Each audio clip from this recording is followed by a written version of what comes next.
Welcome to the Political News Report, politicalnewsreport.com. In this video, never forget the 2019 edition. But first, I would like to thank the new subscribers that signed on through BitChute and YouTube over the last few days. Friends, if you find value in this content, then please click the like button, click the subscribe button, and also share on social media. Now to the topic of this video. When I was a boy, I remember the grown-ups say that they all remembered where they were, what they were doing when they heard the news that President Kennedy had been shot. I never expected that I would someday have a similar account of my own. It goes without saying, none of us who were around on September 11, 2001, will ever forget that fateful day. Since that time, never forget has been a recurring theme invoked around the 9/11 anniversary.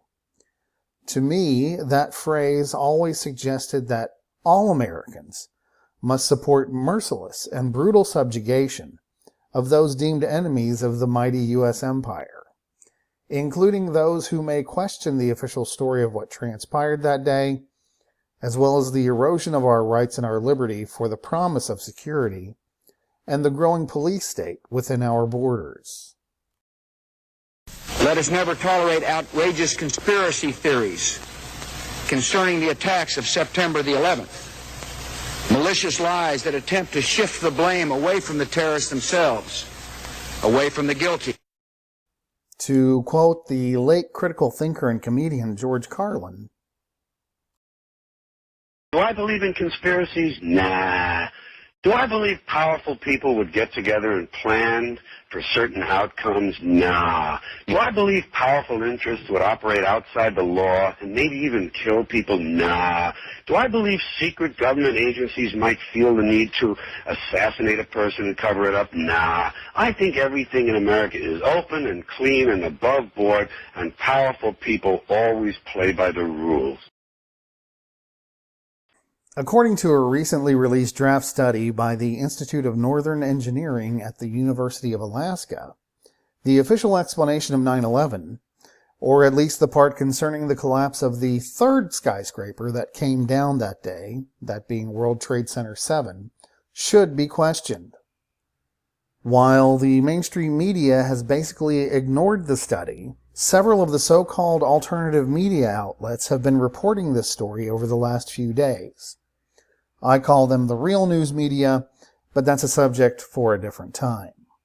Before we take a closer look at that study, let's do a brief recap of the official account of what transpired on 9/11. According to the official explanation of 9/11, 19 men, armed with box cutters, managed to overwhelm the crew and passengers of 4 jet airliners on the morning of September 11, 2001. The hijackers flew 2 of the hijacked airliners into World Trade Center Towers 1 and 2 in Manhattan, New York. The fires caused by the collision of the airliners into the towers, again into just Towers 1 and 2, cut through some of the building's support columns and also started internal fires. These fires caused the steel frame of the towers to weaken, ultimately resulting in total failure of each structure. As a result, 104 stories of concrete and steel, times 2, collapsed into their respective footprints in under 12 seconds each. 104 stories of concrete and steel, including office furniture and equipment, along with 3,000 lives, turned to dust that covered lower Manhattan that morning. All supposedly due to fires that burned hot enough to weaken steel support columns of skyscrapers that were designed to withstand the impact of a jet airliner, and despite the fact that neither jet fuel nor office fires can burn hot enough to melt steel. Several hours later, the 47-story World Trade Center 7, which was not hit by any planes, also imploded into its own footprint in a matter of seconds.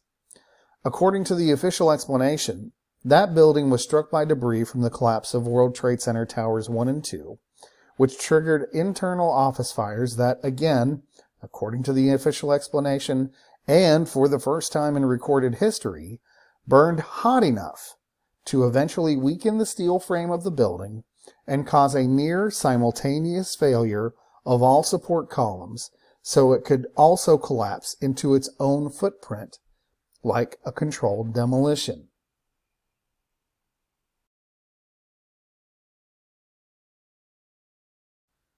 This is the official video released by the National Institute of Standards and Technology, or NIST, which is the agency that was charged with investigating and provided us with the office fire theory for the collapse of World Trade Center Tower 7.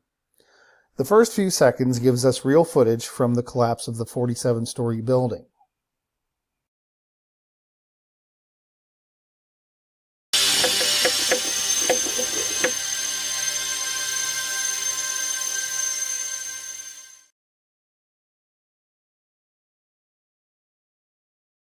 New York City, 2001. No tall building had ever collapsed primarily due to fire. But that's exactly what investigators believe happened to the 47-story World Trade Center Building 7 on September 11th. According to the executive summary of the University of Alaska study, the objective of the study was threefold. 1. Examine the structural response of WTC-7 to fire loads that may have occurred on September 11, 2001. 2. Rule out scenarios that could not have caused the observed collapse. And 3. Identify types of failures in their locations that may have caused the total collapse to occur as observed. The UAF research team utilized 3 approaches for examining the structural response of WTC-7 to the conditions that may have occurred on September 11, 2001. First, they simulated the local structural response to fire loading that may have occurred below floor 13, where most of the fires in WTC-7 are reported to have occurred. Second, they supplemented their own simulation by examining the collapse initiation hypothesis developed by the National Institute of Standards and Technology.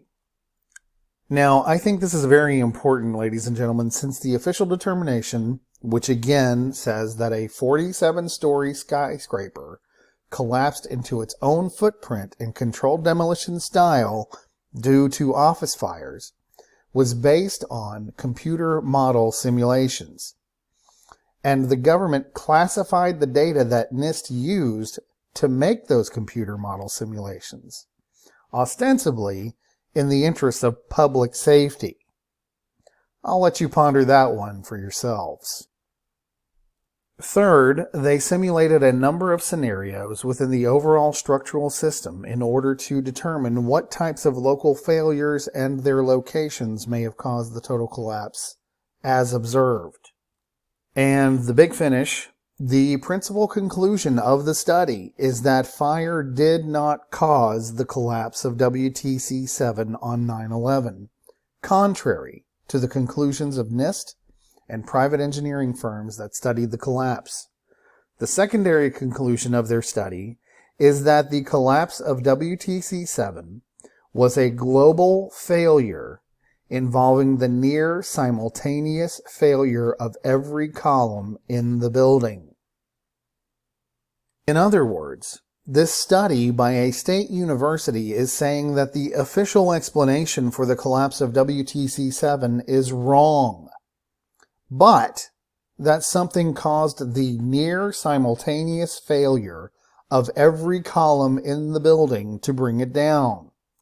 Now, I'm neither an architect nor a civil engineer, but it seems to me that the possibility of the near simultaneous failure of every column in a skyscraper is not something that is likely to occur naturally, even as the result of a cataclysmic event.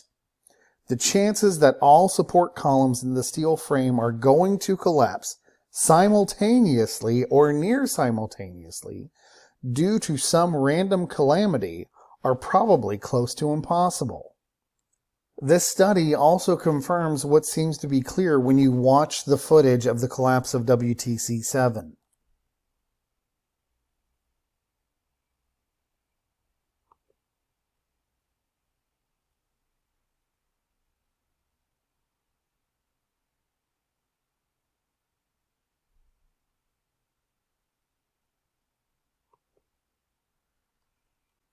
I ask you, what does that look like to you? If you think it looks like what I think it looks like, then that word, the word we're not supposed to say, the word that is the merging of the words cons and the word piracy, that word applies here. So, what is the takeaway here? Well, the takeaway, I would argue, is that we indeed should never forget. Never forget that the official story of 9/11, at least as far as the collapse of WTC-7 goes, is questionable at best. Never forget that those who are happy to wave the flag while pointing the cannon at you are neither friend nor patriot. And never forget that it is your right to question your government and to hold your government accountable. Well, if you've stuck around this long, then please like and share this video. Also, subscribe to the channel if you haven't already. And visit the Political News Report at politicalnewsreport.com every day for the latest in political news. Thanks for watching, thanks for listening, and remember, the political is personal.